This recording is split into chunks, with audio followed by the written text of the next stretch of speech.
Mindseeder. Dernièrement, nous avons vu qu'est-ce qu'un ancrage et comment ancrer une émotion positive à travers une expérience personnelle. Si vous n'avez pas vu cette vidéo, je vous mets le lien dans le descriptif. Nous pourrions comparer les ancrages avec les croyances. Ce sont des états émotionnels que notre cerveau a enregistrés inconsciemment au cours de notre vie. Elles sont dues à des événements positifs ou négatifs qui nous ont fortement marqués.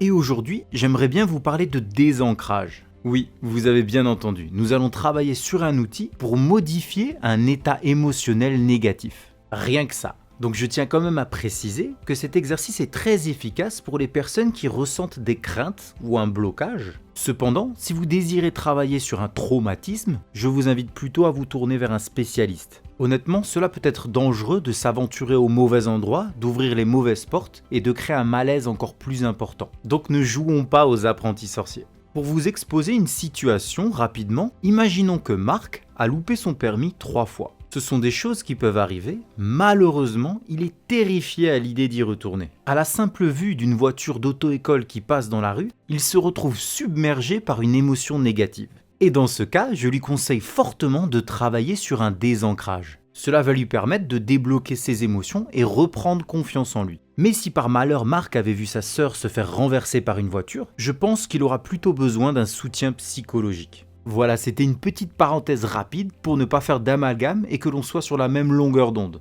Contrairement à ce que l'on nous demande et ce que l'on a appris à travers notre éducation, le système en général, une émotion ne se gère pas. Une émotion s'accueille, s'écoute. Vous vous demandez pourquoi ? Parce que l'émotion est quelque chose que l'on ressent, que l'on vit à l'intérieur de soi. C'est une information, un message qui provient de notre corps, de notre cerveau, dans un but utile pour nous avertir de quelque chose. D'ailleurs, si nous allons plus loin, une émotion ne devrait même pas être qualifiée de négative ou positive, car toute émotion cache une intention positive. Après, je suis en train de bifurquer sur un autre sujet et de toute façon, il faut bien un terme pour pouvoir les différencier. Revenons-en à nos moutons, ou plutôt notre désancrage. Il n'y a pas de prescription quant à la temporalité des faits. Votre inconfort émotionnel peut dater d'hier, voire d'il y a 10 ans. Cela ne pose pas de problème pour travailler dessus. Nous allons démarrer le protocole de désancrage. Prenez le temps de réfléchir. Lorsque vous avez identifié la situation vécue avec son émotion négative, vous allez raconter la scène au présent, du début à la fin. Vous pouvez aller dans les détails, expliquer comment vous avez vécu cette expérience dans votre tête, dans votre corps. Quelle a été votre réaction, vos interrogations? Je vais reprendre l'exemple de mon cher Marc. Il pourrait raconter la première fois qu'il a loupé son permis il y a 2 ans. Bah oui, il était stressé, il avait vu le panneau, mais a oublié de marquer le stop.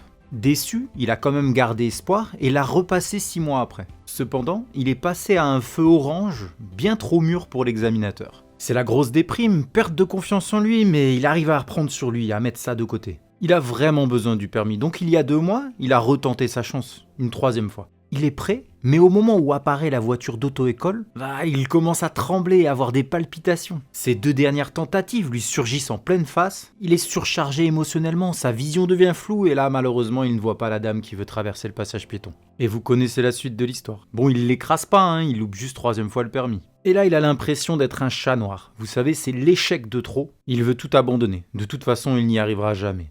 Et son ami lui envoie cette vidéo de Mindseeder sur le désancrage. Marc arrive à prendre de la hauteur sur la situation, il prend conscience que ses échecs ne viennent pas de sa façon de conduire, mais plutôt d'un ancrage. Son inconscient a assimilé le permis avec une émotion négative. Et cette vidéo peut lui apporter la solution.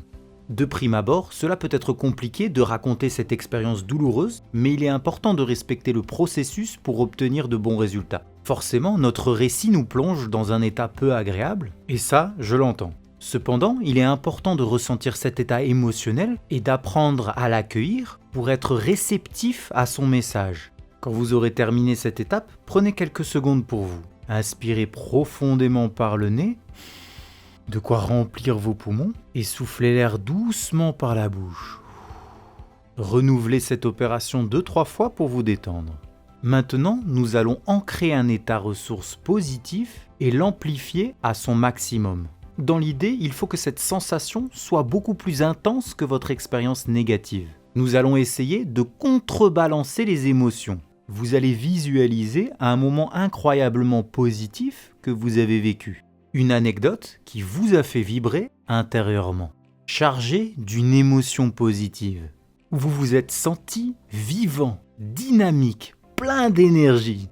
Pour raconter la scène, utilisez vos 5 sens. Qu'est-ce que vous avez vu, entendu? Avez-vous une saveur en bouche? Que se passe-t-il dans votre corps? Est-ce qu'une odeur en particulier vous vient aux narines? Comment avez-vous réagi?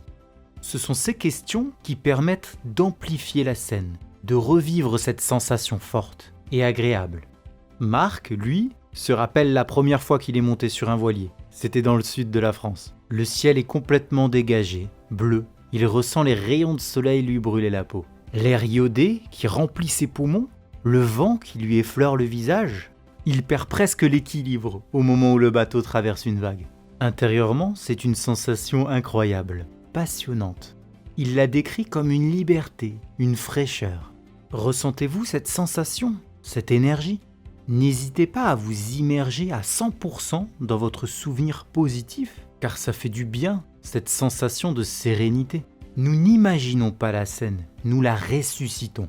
Maintenant que vous êtes requinqué, boosté, que vous avez atteint une énergie haute et positive, vous allez associer l'encre positive à la situation initiale. Ce qui veut dire que vous allez re-raconter votre expérience vécue négativement, mais cette fois de façon positive avec l'énergie de votre état ressource. Vous allez prendre de la hauteur sur cette situation, le but étant de dissocier l'expérience aux sensations, aux émotions qu'elles produisent. C'est ce que l'on appelle le désancrage. On retire ou modifie une émotion d'une situation vécue. Marc raconte ses échecs de permis tout en pensant à ses premiers pas sur un voilier. Il se crée comme un duel de sensations. La première fois, je n'ai pas fait attention au stop. La deuxième fois, j'y suis allé un peu rapidement. Et la troisième, j'étais bien trop concentré sur les 2 premières. Quelques secondes passent, le temps de la réflexion. Bien sûr, on ne changera pas le passé. Mais bizarrement, le regard qu'il porte dessus a complètement changé. Le temps de l'intégrer, les sentiments ne sont plus reliés à cette scène. Et il porte un regard sur l'avenir qui est différent. Il peut arriver que les sentiments négatifs prennent le dessus. N'ayez aucune inquiétude. Dans ce cas, retournez dans votre état ressource positive, ce souvenir qui vous apporte tant. Faites des va-et-vient, passez de l'un à l'autre, jusqu'à pouvoir raconter toute votre histoire avec une sensation positive. C'est une phase qui n'est pas toujours facile à réaliser en auto-coaching, mais je crois en vous. Et si besoin, en tant que coach, je peux vous accompagner à trouver un équilibre. Quand vous arrivez à raconter cette histoire, en vous dégageant de ces émotions négatives, vous êtes fin prêt pour aborder la dernière étape. Vous inquiétez pas, c'est la plus intéressante, c'est le pont vers le futur. C'est bien de faire un travail sur soi, mais maintenant, faut aller de l'avant. Imaginez que demain, vous vous retrouvez dans cette même situation. Comment allez-vous réagir? Comment le vivrez-vous? Et toi Marc, raconte-moi ton prochain passage de permis. Comment ça va se passer? Je vous laisse vivre la scène au présent et savourer tous les bénéfices de cet exercice. Nous ne changerons pas le cours des choses, mais en accueillant nos émotions, d'une certaine façon, nous reprenons notre vie en main. Et la seule chose que je vous souhaite, c'est de passer à l'action. Belle journée. Ciao ciao.